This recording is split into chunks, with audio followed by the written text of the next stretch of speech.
Hey everyone, welcome to another episode on the Asian Hustle Network podcast. Today we have Kristy Kim. Kristy Kim is the founder of TomoCredit. Kristy, welcome to the show. Thank you for having me. Of course, Kristy, please tell us more about yourself and your upbringing.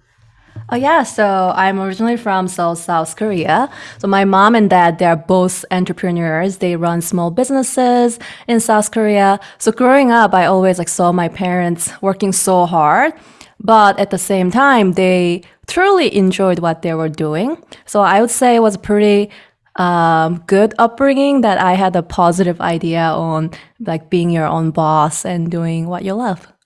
I like that a lot too. My parents are both entrepreneurs as well. And the funny thing is like they always told me not to become an entrepreneur. They're like, it's too stressful. They used to think that I think really slow. They're like, you're not gonna be a good entrepreneur. You think too slow. You can't solve problems. I'm like, wow, thanks for the vote of confidence, my mom and dad. But how did your parents encourage you to become an entrepreneur? And like, were they super supportive at the very beginning? Yeah, so my parents have interesting story. So my dad, he worked for a big UK company for many, many years. So he studied chemical engineering in South Korea. And he quit his job when he was 32 or 33. And he didn't bring any money home for 2 years. So when I told my parents that, hey, I quit my job and I'm gonna do a startup, my mom told me that, well, let's see if you do better than your dad. So I think they had a really healthy mentality and didn't have a high expectation on me. That really helped. Yeah, I mean that's definitely very supportive already, right? Not having that pressure on you. I think for most Asian parents, it's like that pressure is like, okay, like, can you make money on your own? Can you make it? Can you do it? That's their biggest concern, right? And the other thing, obviously, is your well-being. Like, are you mentally capable of handling the stress? And as we know, most entrepreneurs put on multiple different hats.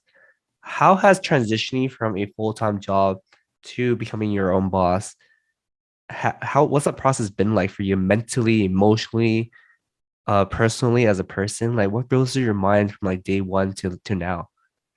I see. So when I first started TomoCredit, so by the way, TomoCredit is a company that issues credit product starting from credit card for people who do not have credit score.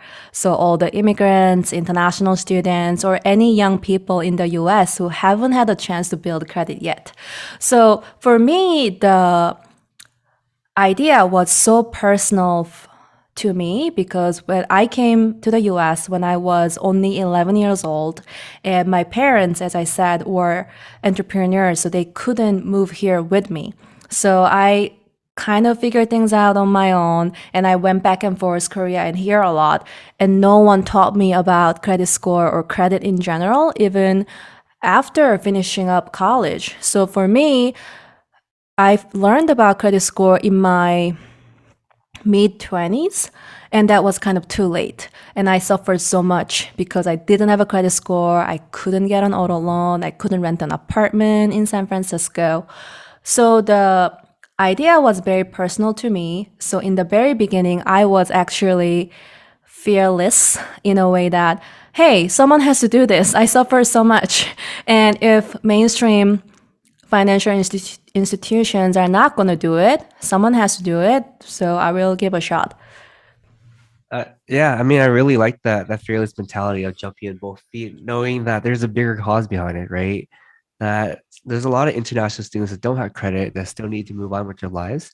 And that's really awesome that you created Tomo Credit to solve that need. And as you were creating Tomo Credit, how much planning ahead of time did you have with Tomo Credit before you actually quit your job and like start doing this full time, right? Was it more of a hybrid model where it's like you worked on Tomo Credit after work? Was it something where you just felt so convicted that you're just like, yeah, see you later, boss. I'm done with my job. I'm just gonna jump and do it full time.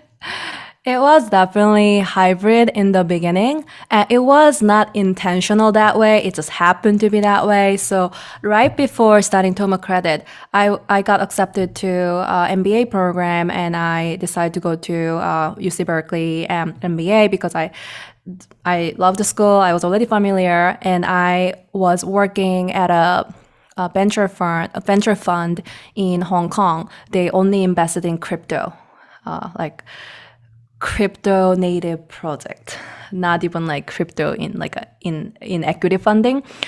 So for me, at that time, I was actually really enjoying my job. I liked the fact that they would like fly me like first class Hong Kong and San Francisco all the time, and I get to stay at the hotel. It's like 2 weeks here in San Francisco, 2 weeks in Hong Kong, and going back and forth. And my job was looking at companies in the US that the company should invest. So basically, like sourcing deals and evaluating the deal. So I liked it a lot. I learned a lot, but I had this unfulfilled part of me that was that it was not practical enough. So it was intellectually challenging and fun, but it's not really solving problems of today.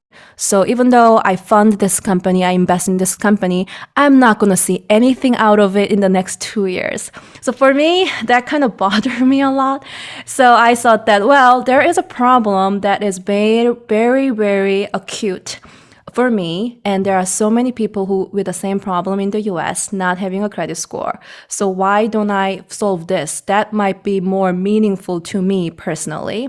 So I decided to do that, but I didn't quit the job right away. So maybe like 2 or 3 months of overlap that I would look for DeFi companies in crypto that are trying to do something with crypto to bypass the FICO system. So I specifically met them. I told my fund, my boss that, hey, I want to cover DeFi. And they let me cover because it's a good sector anyway. So I covered it, and while working on the side on my specific idea with or without crypto component to it. And when I felt ready, December 31st was my last day at a job in 2018. Yes. And 2019, January 1st, I went to the WeWork. I worked there. That was my day one, working on Tomo full time. I love that. I love that story a lot, right? And I think it's one part of your story that really caught my attention too. It's, most people think that being a VC venture capitalist is the end goal, right? That would make them extremely happy. But for you, you feel more fulfilled being an operator again, or being an operator in general, right? And it really like that comparison because I feel like nowadays you talk to a lot of young people, they're like, oh, I want to get to venture capital, I want to invest, I want to do this and that. But I feel like most of your hard skills and passion comes from building, it comes from being an operator, it comes from like solving a real problem. Because I personally feel that if you are a young person, you should definitely be an operator until you get to a stage where, you know, you don't have that much time to be an operator. So now you become an investor, right? And now you have more insight and more compassion towards founders because you've been on quote unquote the harder dark side, right? Yeah, definitely. So I'm a runner, so I run like marathons. So I always tell people that yeah, like when you are finishing a like marathon as a runner, you feel really satisfied and happy and fulfilled, and you learn so much about you through that 26.2 miles. That's like an entrepreneur and operator that you get to see it and you know which part you are good at, you are bad at, and you know how to pace it.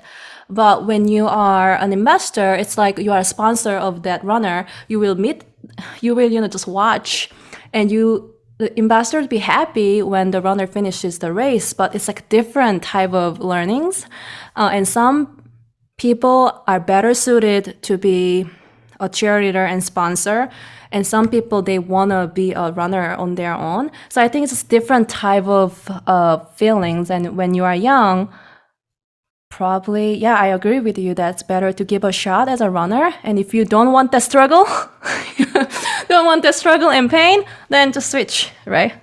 Yeah, 100%. I want to give you a lot of credit too for being a runner and being a marathon runner. 20, you just casually dropped that on us. You're like, oh yeah, I just run 26 miles. Not every day, not every day. So maybe like once a year thing. Yeah, Okay. I yeah. just want to let our listeners know you just casually dropped that on us. Like a lot of us, I think for myself, I can barely run like 3, 4 miles right now. Nonetheless, 26. So congratulations on that. It's amazing. Thank you. Of course. And I do want to shift the focus a bit and talk about you as a women founder, right? And as we know, the tech space has, I think tech space can do a lot better with representation and invest it into women founder of color, especially. And I want to hear about your experience about being a women founder, going out to fundraise your seed round, your Series A. What was that process like for you? How you face any hurdles personally, and how did you overcome them? Yeah, so I get that question quite often, and it is unfortunate that no one has a clear answer to that, right? So I tell people that, hey, that I just need to focus on the things that are within my control, because there are so many things that I cannot control, especially any stereotypes or misconceptions on minority female founder. Hey, what can I do? Like, I'm not their mom. I cannot fix them. So I will avoid them if I can, so I don't get that, stress. But if I meet them, I just, cruise through and then just meet the next person. That's my mindset so far. And fortunately, the silver lining is that there are so many investors, right? And then in the very beginning, especially seed round, it is the most difficult. But after that, it gets easier. So if you are a female minority founder who are going through the seed round, just, remind yourself that this is the hardest. After that, like trust, it gets easier because you have numbers to show, metrics to show. So you being you doesn't matter that much after a certain stage of the company.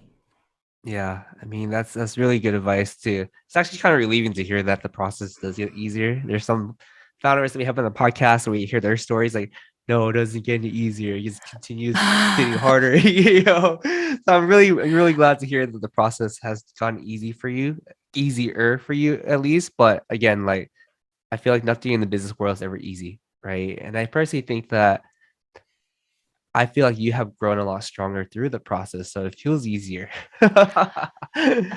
That is possible. And also, if you think about it, like a seed round, minority female founders or minorities in general, we have a higher bar to jump. And the fact that we did it, meaning that we already got filtered. So after that, of course, our numbers look better. So for me, like, okay, we already went through some filters and did the difficult part.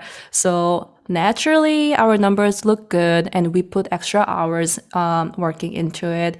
So I think that's why when you actually look at the data, funding diverse founders is actually beneficial for the fund because actual performance is better than the average. Yeah, 100% agree with that statement for sure. And as you're building TomoCredit, let's talk about your founder's journey real quick, right? Let's talk about your day one to now. What was the what was there some of your struggles that you faced building TomoCredit in the early days? What are your struggles now? And what was the turning point for you where you felt like this can actually be a viable company? So, turning point was the very first week that we launched the product. I still remember that because um, I was filming Shark Tank in July. That was 2020. And I was in Las Vegas. I had to quarantine in that room for like 1 week or two weeks, and I was the TomoCredit user number one. I got approved as a test user number one, and then we had a real launch coming up, like official launch coming up, and then I remember like making the very first transaction in Las Vegas at the airport because I was filming in Vegas for Shark Tank. And then the transaction went through. I was so happy. Okay, this thing works. The card works because we went through a multiple iterations of it. So that was kind of our final iteration and it worked. I was so happy. And then when we launched, I came back to San Francisco. We launched And we had more than 20,000 people signing up the very first day. So we are like, oh, wait, we didn't do any marketing, and Shark Tank episode didn't even air. They never actually aired my episode. Um, so for me, oh, wow, the first week since launch, we have seen just so much traffic and attention organically coming. So that was kind of I got the feeling that, okay, this is going to work. Wow, 20,000 signups within the first week. That is like, For one day, the first whoa, day. oh, the first day, dude. Yeah. That is like a founder's dream come true. Like a Yeah. really like even yeah, even at the most optimistic point, that's like absurd for like a sign up. So that's congratulations on that. Yeah, thank you. And then at that time, we didn't like prepare anything. We didn't do email outreach or social media. We didn't do any of it because I was actually scared. So I wanted to like do it slowly because first day you don't want things to break. But it was great that so many people came. And then actually later I found out that the very first week, one or two YouTubers that I didn't even know existed at that time mentioned TomoCredit, and that gave us extra boost. So I thank the YouTube community actually for help us have breakthrough success in the early days. Congratulations. Dude, that would be my strongest conviction if I were you. I'd be like, oh wow, like I had 20,000 signups. You're a product market fit. Most people stress about that, by the way. They're like, oh my God, I have one sign up or two sign up. I gotta hustle my way to get more. But I'm really happy to hear that success story early on.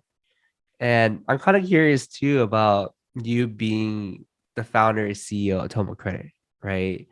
What has been like some struggles with scaling the company from like yourself to other people?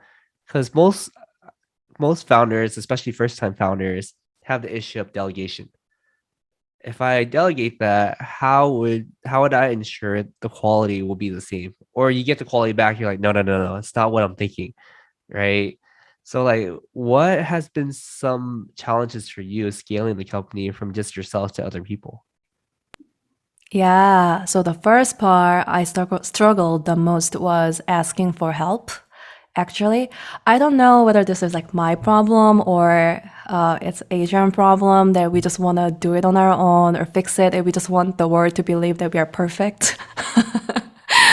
So when things are not good or when I have something that I'm struggling, I, by nature, I do not want to prematurely share with anyone.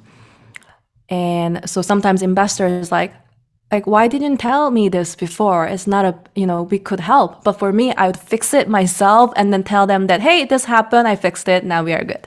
So I was kind of waiting until it gets fixed and then tell them. And they're like, yeah, we could help you. Like, we could like help you with XYG. Totally just like, let us know.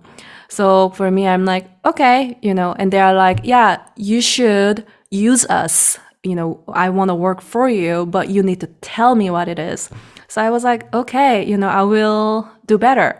And same thing internally related to delegation, that I feel like I can do it within 30 minutes, but the other person has to spend 3 hours to do it because I have more information that he has. So he needs to ramp up and finish. Then I'm like, I will just do it. I will just sleep 30 minutes less and do it by myself. So that only works up until a certain point. So now I practice more and more on delegating and knowing that even though that person spends 3 hours, it's worth it. So next time he can spend, you know, shorter amount.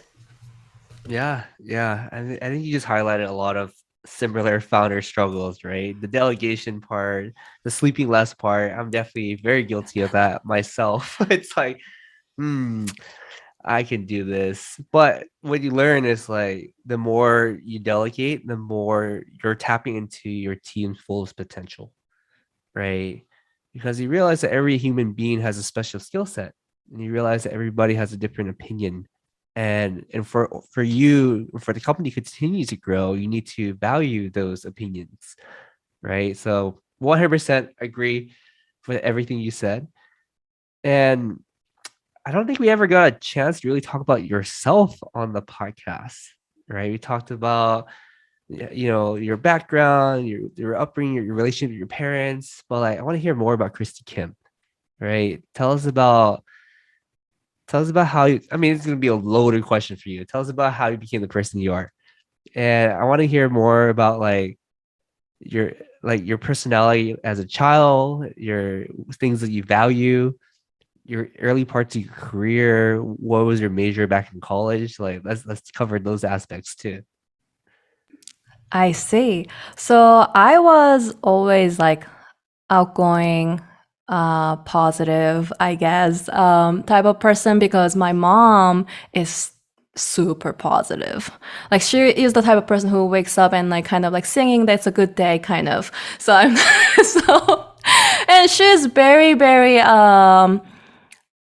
just very positive and always like feel always the type of person like, oh, you smell the roses and enjoy, don't stress out. And when I was younger, let's say I stressed out about like test or something, my mom is like, it's fine, you'll be fine. Or my dad would say something like, "Oh, you are a woman. Just like getting married is most important. Who cares whether you get A plus or A minus?" So my parents are weird, right? so I would tell my dad that, "Hey, that makes no sense," and my dad is like, "Yeah, I think you're pretty enough. I think you're fine."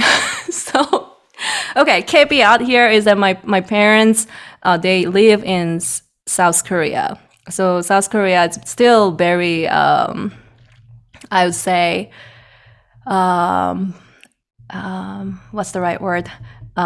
Still like way more sexist That's quite in that's South quite the right Korea. word. Yeah, the right word, right? But for me, because I was exposed to that kind of culture early on, when I came to the US, I actually thought that it's way better here.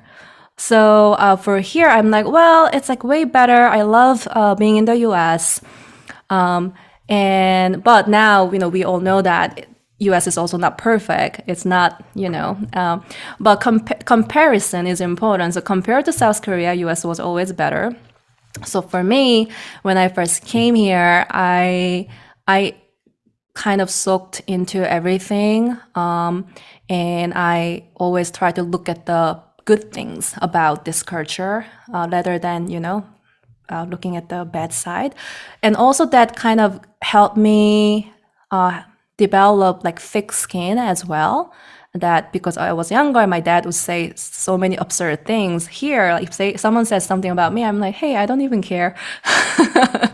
So I think in that sense that's good. And now whenever I talk to my parents, like my dad now, I think he's a big supporter of me and TomoCredit. So hey, people do change. So that's another positive angle that I see my dad being so conservative and sexist. And now, he truly believes that, I can reach my full potential and then ask me like, oh, when are you going to IPO? When are you going to like give me some money? So for me, that has been a big transition. And I think that's really nice to watch. Yeah, I mean, our listeners kind of know already, right? You have Asians and Asian culture. Obviously, there's different emphasis and values, Mm, right? So I'm glad that he changed. I'm glad yeah. he overcome that. So one second.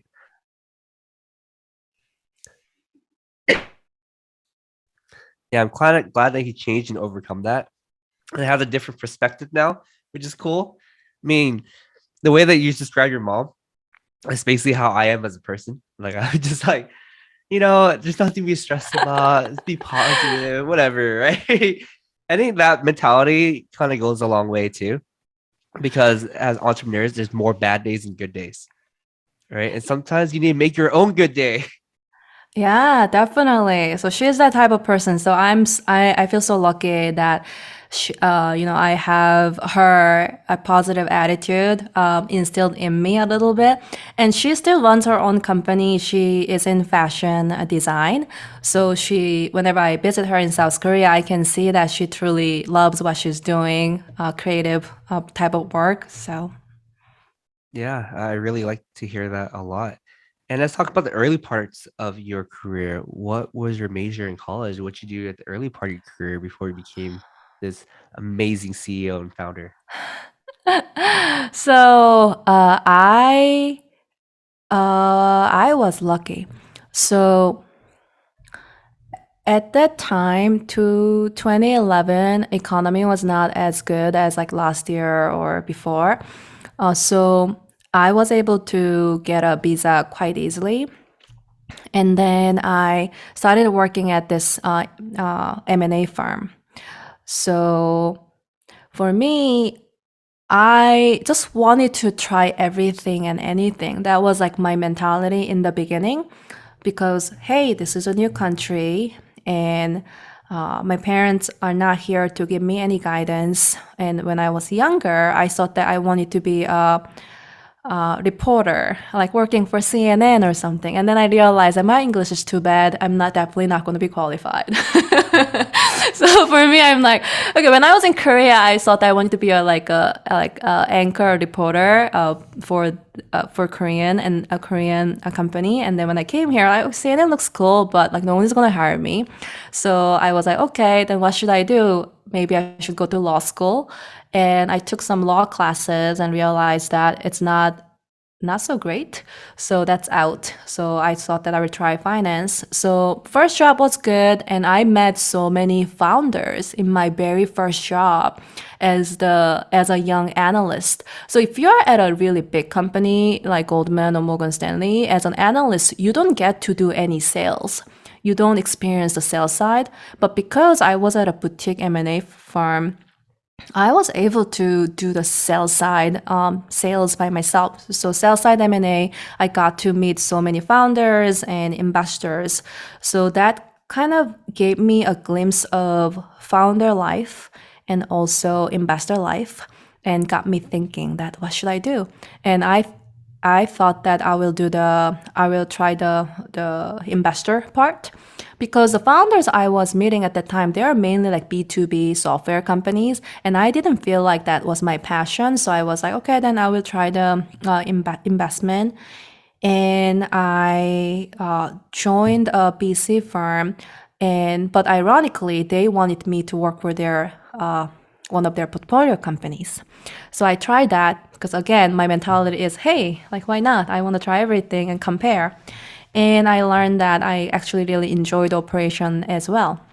So for me, my 20s was just being very open-minded and try different things. And when I had the idea for TomoCredit, there was no doubt that it was so clear that this is the idea I wanted. And for me, idea was more important than starting a company.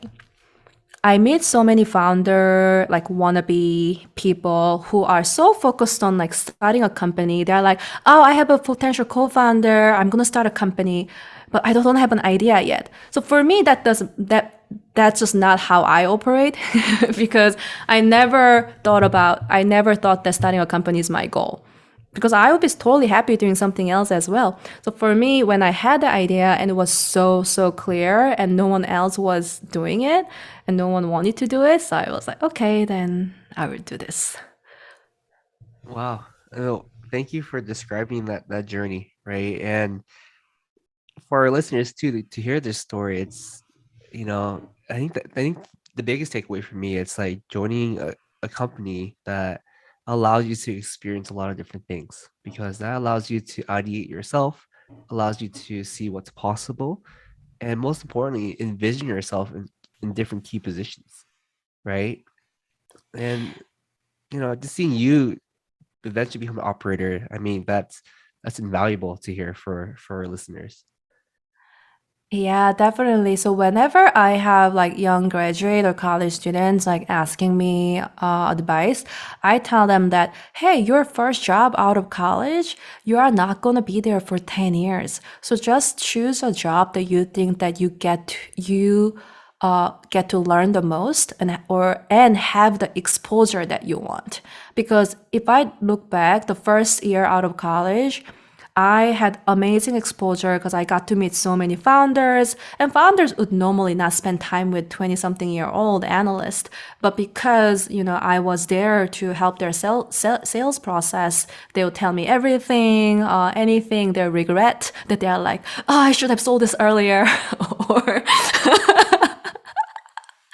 or like all the inside, yeah, like inside baseball stuff. And also I hear from the investors that, oh yeah, this company, like we better sell it, or we should wait for 3 more months, like to see XYG. So I kind of get to see different players' perspective. Okay, there's founders' perspective, investors' perspective, and like a banker's perspective, try to like facilitate the deal. And that kind of gave me the full picture. So after that, I'm like, okay, what do I need to what do I want to choose? Yeah, that's so cool to hear that side. And it makes me really happy that every single experience helped shape the person that you are today. And it makes me happy to hear that, there's probably less emphasis on monetary gains in your younger years, but more emphasis on education and experience. And I 100% agree with that statement, right? I think that money will eventually come, but it's most important to find out that what are you good at, what do you like doing, and what doesn't feel like work to you, and what gives you purpose, right? Those are the most important things, in my opinion, at least. And Chrissy, as we are nearing the end of the podcast, I have two more questions for you. So the first question is, what are your goals in the next 3 to 5 years? Where do you see yourself? And how do you see yourself in like 10 years from now? I'm kind of curious to hear about those visualization perspectives. And it gives our listeners an opportunity to hear about who you are as a person. And it gives them the whole point of this question is to have like give them a way to visualize themselves too. Like where should I be in 3 years, 5 years in comparison to like where they want to be in life? Okay. I want to be like Elon Musk for minority female. What do I mean by that? This is what I told my dad actually in May. And my dad was laughing so hard. And what I meant by that is, if you ask young guys in college or any guys in 20s, they all like idolize Elon Musk and think that they should build a company as well, right? Going to a Mars, all the cool things that boys dream about, he's doing it, like Tesla, right? So many companies. And who who is the female version of that? I couldn't find anyone. Like, do girls idolize? I don't know, right? So I feel like for women and girls, we look at Kim Kardashian or other like celebrities, but we don't have that figure in like tech. So for me, I thought that, well, if I do really well and achieve the mission of the company of helping people without credit score, that's amazing. And if I also get to build that image that, hey, like immigrant, minority, female can be super successful in tech, I think that can be really cool message to give to like younger self of my like my younger self and any young girls. So I like that. I like that goal a lot. I love goals that are big. I love goals that are audacious. And most importantly, I like goals that are achievable. And I feel like those goals are achievable for you. Like, I can't wait to see where you're going to be in the next few years. yeah, definitely. And I cannot believe that I said that in a podcast, so it's gonna be in archive forever. So I need to, I need to like work hard to get that, make that happen. And it's okay for you to say that, right? I think Yeah. that most of the time people speak things into existence, and that's a really important part of your growth process as well. So don't worry about it. We're gonna continue following your process all along, but I absolutely have a lot of faith in you for sure. Oh, thank you so much. Yeah, unfortunately, right now, the most famous female founder is Elizabeth Holmes. So we gotta fix that. So that's why I was like, Elon Musk is a better example. Yes. Just make sure you don't lie your way to the top. I'm just kidding. Yeah, yeah, exactly. All right, Christy, how can our listeners find out more about you and Tomo Credit? Definitely check out our website, tomocredit.com. And we have good social media presence on TikTok and Instagram. So follow us. Awesome. We'll include all that in the show notes. But Kristy, thank you so much for being on the podcast today. Yeah, it was so fun. Thank you so much. Of course.